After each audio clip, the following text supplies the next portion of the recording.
રામ રામ ને સીતારામ બધા હરાવાના આવીશો અત્યારે મારા કાકાના છોકરાએ કીધું હતું કે આવો વરસાદ છે ચાલુ વરસાદ એમાં પહોંચી ગયા છે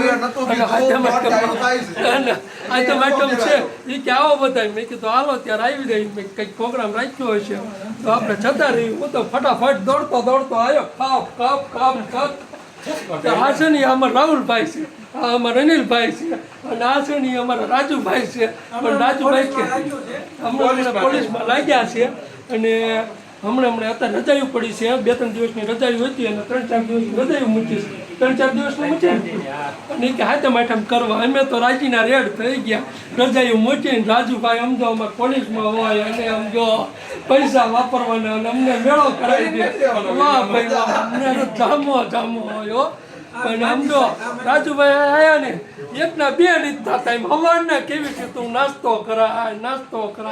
પણ નાસ્તો રાજુભાઈ નથી કરાવતા સમજો નાસ્તા નવામાં જ છે મેં કીધું કાલ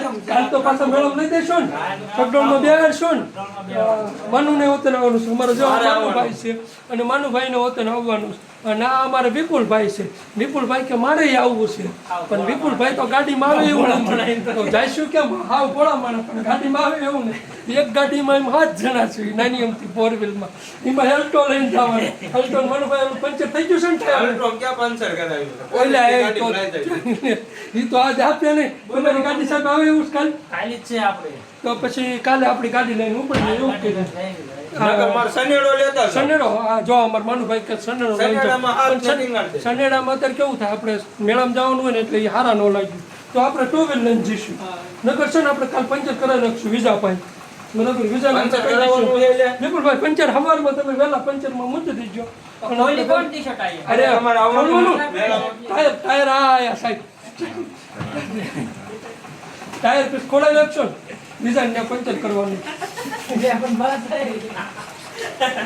હા અમારે છે ને દેવાંગ વ્રત છે પણ થોડીક આજે મૌન વ્રત લીધું છે એ કે આપણે આઈટમ છે ને એટલે આપણે કે આજ મૌન વ્રત લઈ લેવી ને આઈટમનું લઈ લેવી કે આપણે હર હર મહાદેવ કે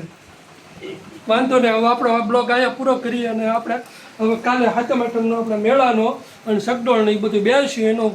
આપણે કાલે વિડીયો અપલોડ કરશું અને એની મોજ કરશું અમારા રાજુભાઈ છે નવા પોલીસમાં લાગ્યા છે એવડે કાલે અમને મેળો લઈ દઈશું હાલો જય શ્રી કૃષ્ણ બધાને જય માતાજી જોતા રહેજો અમે નવા આવા વિડીયો બનાવતા રહીશું અને થોડીક કમેન્ટ કરતા રહેજો જય માતાજી